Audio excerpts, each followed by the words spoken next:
Tonight, my father-in-law showed me that I can never trust him to be alone with my future kids.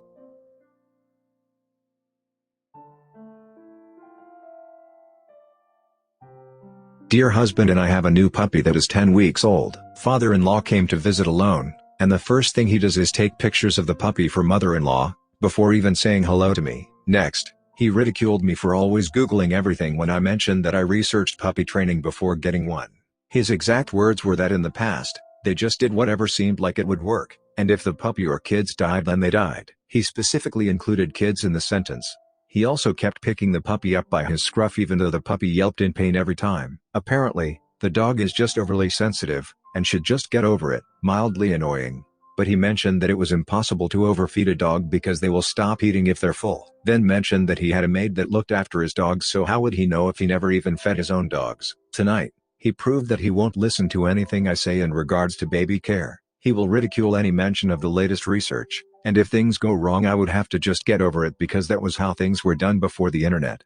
He officially lost any right to ever look after any kids I might have. Starting last night, I went no contact with future father-in-law. The reason for this is that for years, he just questioned every decision I made for my daughter, told me how I should parent or how it should be, which is frustrating. I went no contact, and told him that until he can respect me as my daughter's mom, he is on timeout. Of course, he went to fiancé explaining how the world is just against him, and gave false information about what happened. I messaged future father-in-law again, and said, "This is about how you treat me. You're not banned, but until you can say, you're the mom, and what you say goes, to everything I decide, I will say, you won't be seeing our daughter. Until then, I demand respect and I will get it. She came out of my body, not yours." All he said back was okay. There's a part of me that just feels kind of bad because of the weird and uncomfortable position I put fiancé in, but then I remember I didn't put him in that position. His dad put us in that position. You can't treat me like I'm not a mother, and expect full benefits of our daughter. My fiancé agrees that I deserve respect, and to be taken seriously as our daughter's mother. I do everything for our daughter. I am a damn good mother. She is not neglected in any way, and for people to act like I am neglecting her, just because they don't agree or like what I decide, is not going to fly. He doesn't even see it. When I said he couldn't see her, he said, "What did I do to her that is causing this?" What? Did it not click that maybe he's doing stuff to me? I don't know. I feel better after standing up for myself. Trigger warning: inappropriate sexual behavior. My mom split up with my lovable dad about 5 years ago. Basically, mom is physically disabled, which has made her quite bitter, and she left my dad for a guy she met in the pub, who is also disabled, because she felt he'd give her more attention. Note: my dad did everything for her, which she now acknowledges as she doesn't have anywhere near the support she used to. But that's another story. Anyways, divorce went through. Mom married her toxic partner, who I loathe to call stepdad, a few years ago. I'll refer to my toxic stepdad as Mike. Mike is not a nice guy. Oh, he will come across as some harmless, older disabled guy, the type of pub regular that seems kind of a drunk, but harmless. People learn quickly that he is not. First, he brags about being on benefits while having savings and property that would exempt him from being eligible if he declared them. But he likes that he is cheating the system. I would report him, but if he goes down, my mom will go down with him. Next, he stirs up trouble so people argue, then sits back and watches the fallout of his handiwork. Problem is, he's not bright, and his stirring backfires on him, and people get mad with him most of the time. He then just plays the poor, disabled victim card.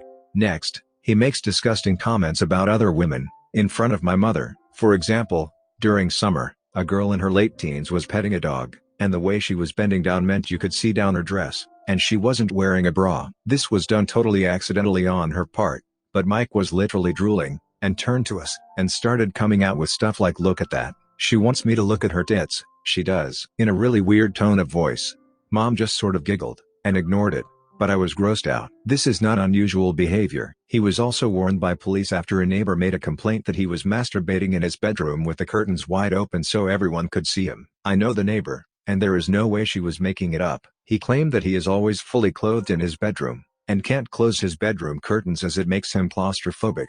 With no proof, he wasn't charged with anything. Next, he's racist, and homophobic, and regularly rants about both subjects. He is forever coming out with off-color jokes about both subjects. My mom has made me promise not to mention I'm pansexual, and have had relationships with other women before I met my dear husband. I just grit my teeth, and try and change the subject when he starts. Last, his personal hygiene is disgusting. He wears the same outfit for days, even weeks, and smells like it. He doesn't bathe or shower. Oddly enough though, their flat is spotless. I had to stay with him last year when my mom was ill as he can't care for her the way she needs. As I say, she now realizes how much my dad actually did for her. He wanted me to watch a movie called Nude Nuns with Big Guns with him, and thought it was hilarious when I became uncomfortable. Mom made him turn it off. I know now that it's not a porno, just a really dodgy grindhouse type movie, but still, I was sleeping in their living room, so I made sure I barricaded myself in when they'd gone to bed. I love my mom, and want a relationship with her, so I tolerate Mike for her sake, as she really seems to love him. No idea why, as she doesn't act like him at all, but she believes everything he tells her, and will totally ignore his gross behavior, to the point that she will cry and claim you are being mean if you mention anything about him she doesn't want to acknowledge. He goes to the pub twice a day, so we try and time our visits so he's out when we call, but it doesn't always work out that way. We live about 90 minutes away, so we don't see them too often, and I talk to mom on the phone more often. Thing is, I am 15 weeks pregnant, and my mom is so excited that she's going to be a grandma, and I want my baby to know her, but I don't want him anywhere near my child. Especially if it's a girl. My dear husband feels the same. He gets on well with my mom, but loathes Mike as he seems to think dear husband being a fellow male means dear husband totally agrees with everything he says. There already is no way our baby will be left unsupervised with him, or mom. I would love to know what to do about this.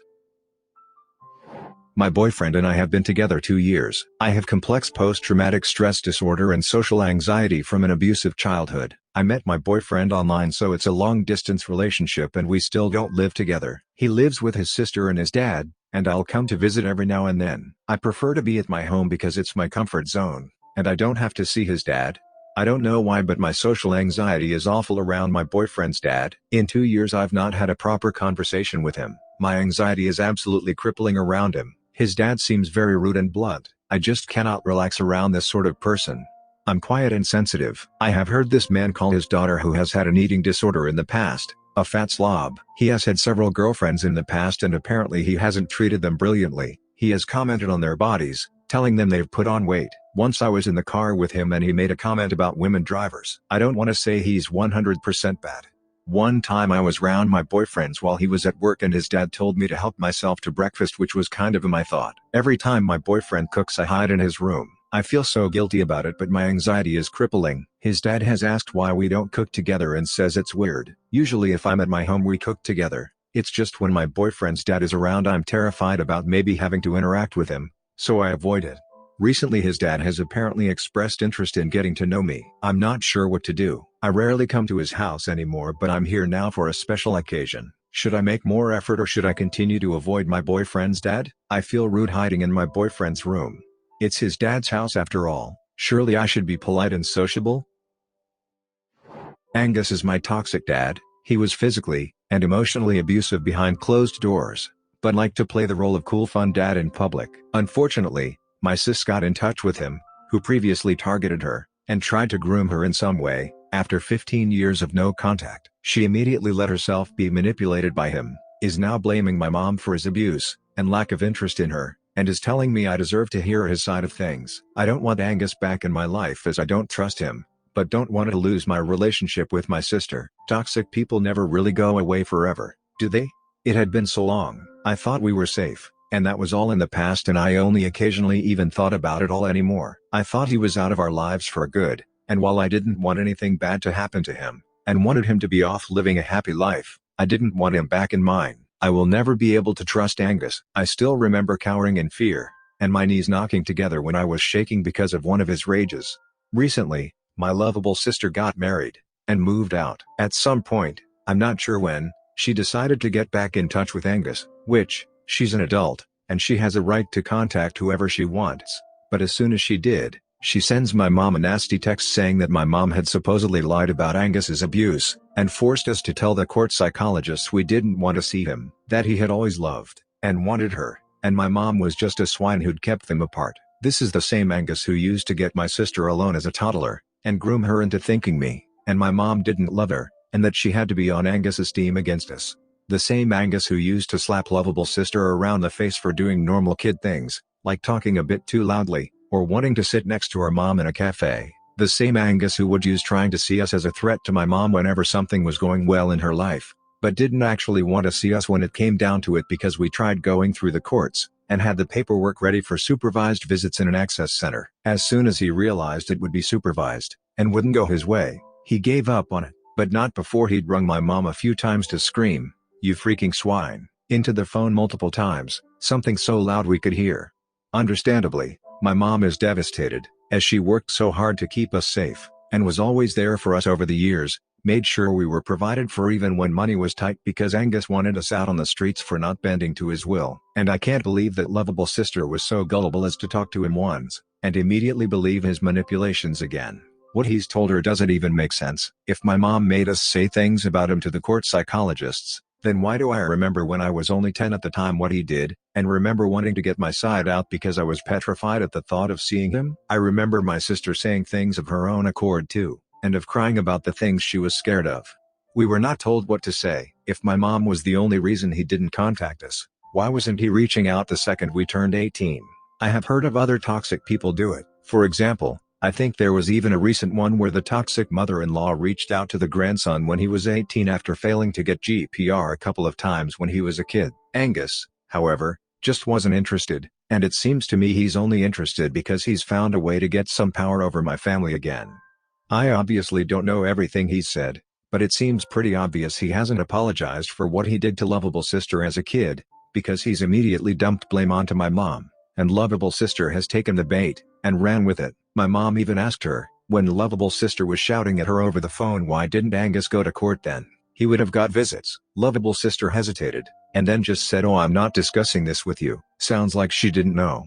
Because he hasn't given her concrete reasons. Just told her what she wants to hear. I have read the text she sent my mom. It's full of repetitions of "he does love me, he does want me."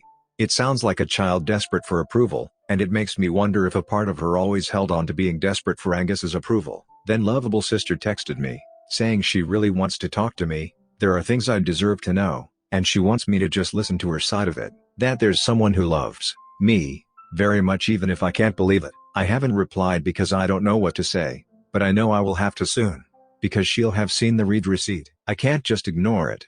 But I don't want Angus back in my life, even by proxy. I remember what he did to me. I remember him chasing me down the hall to slap me repeatedly because I asked if he'd seen my hairbrush, and then found it next to him. I remember being pinned to the fly screen outside while he screamed in my face, something my grandpa thankfully saw because he came back to the house early, and he still remembers it. I've read the court papers, because when I became an adult my mom said I could if I wanted to. I've read the emails from his second ex-wife, whole different story. She reached out to my mom at one point, and basically said Angus was abusing her too. I don't even want to hear whatever self-serving story Angus has cooked up. I know it won't come with an apology, just rug sweeping, and shifting all the blame to my poor mom who did nothing but protect us. But I'm not angry with my sister, and I don't want to lose a relationship with her. I want to let her know that. And I want to warn her to be careful, and use her judgment, because I'm worried it won't be long before he starts abusing her again. Because he could never hold in that rage for long, no matter how hard he tries to do the fun dad act. I'm angry, and upset, but at the situation, not at her. Because I think she's been manipulated badly, and even after years those buttons he installed are still there, and all he had to do was push. But I don't want my life to have Angus in it. I thought I was safe from him. Nearly no contact with toxic father, and am I the asshole for keeping some contact? Trigger warning, child abuse mentioned. It seems insane to me that I'm in any kind of contact with this man. I honestly don't know what's wrong with me sometimes, though. I have an appointment with a counselor who specializes in sexual assault trauma. I figured for years that something happened to me as a child, because why else would I have blocked out nearly everything before age 11 when my parents divorced? I wondered sometimes about whether this or that relative had hurt me, but eventually kind of figured it was the trauma of a bad marriage and divorce. I guess when I block something, I do a good job of it. In February 2015, my father, a deeply religious man for the last 35 years, attempted suicide. This was a deep, dark secret from the rest of the family, although my formerly toxic stepmother did call and let me know, which I appreciated. Of course he was admitted, and I soon went to visit him. I got there before she did during the visiting hours. I sat down with him, and within a few minutes, he confessed, and begged me to forgive him. I was frozen, truly stunned, but at the same time, it was like tumblers in a lock clicking into place. and suddenly every crazy, horrible thing I'd done in my life made perfect sense. He was crying, genuinely, I believe, and I blurted out, "I forgive you." Then the details came out, which my stepmother arrived in the middle of. She was shocked, but clearly she had known something before, just obviously not the extent of it. That was a shock too, but it clicked. After I went home I stayed in the shower for over an hour, crying. Those deep, body-shaking sobs, you've all been there, I'm sure. Eventually my dear husband came in, and asked me what was wrong. I couldn't speak, my throat was so tight. Finally he stripped, and got in the shower with me, and held me until I was cried out. I got a few words out then, and it was like his entire body just went solid, completely locked up. He didn't say anything, but I know he wanted to kill him. And that was okay with me because just then, so did I. This is the second time that dear husband will be walking with me through the aftermath of rape. He, too, has been through quite enough. So the next couple of months I tried to deal with this, and while I contacted my stepmother a couple of times, I didn't contact my father directly. Then things started to hit the fan in my own life, and I didn't have time to try to cope with my father. I was in very little contact with stepmother, who eventually started calling out to my dad to pick up an extension when I called. But honestly, I was just numb with other griefs at that point, so I didn't really feel much about it. But over the past several months, I've been having flashbacks, panic attacks, dissociative episodes, and major depression. I've been diagnosed with complex post-traumatic stress disorder, dissociative disorder, and a few other things. Here's the question of am I the asshole? Over the last several months, one of the biggest emotions I started to feel was rage. My God, these people set me up to fail in every possible way. I started to understand connections I had never seen before, between what he did, and my behavior as a young person. I'm 45 now. I started to think about all the people I had hurt along the way, and there were many. I'm not passing responsibility for my own actions onto him, but just the knowledge of how I'd been programmed from literal babyhood on by what this man did to me. It started on a low level literally the week they brought me home from the hospital. That was part of what he'd confessed to me, and over time, that I'll decide how to handle this later, thinking, since the statute of limitations had run out, and it became, I'm going to be nice to keep myself in his will, because by God does that man owe me for what he did. He, and stepmother are quite well off. I never felt entitled to a cent of their money, though he bailed me out of bad situations quite a lot when I was a young woman. I was thankful, not entitled. They earned it, I didn't. It was rightfully theirs, and if they had bought themselves a solid gold toilet, so what? They should spend their money as they pleased. But now, I feel like a seriously entitled swine. He put me through hell, then sat back, and watched for years while I made my own hell, and took it out on other people. And damn it, now I want to get paid for that. I know that's awful, I really do, but just currently it's how I feel, and I don't know what to do with it. And then part of me feels like if that's how it plays out, I'll feel like I've been paid for services rendered. And that's a horrible thought, too, selling my pain and trauma. Any advice is welcome. Thank you for your patience. Subscribe and turn on the notification bell for more stories delivered to you. Thanks for listening. See you later.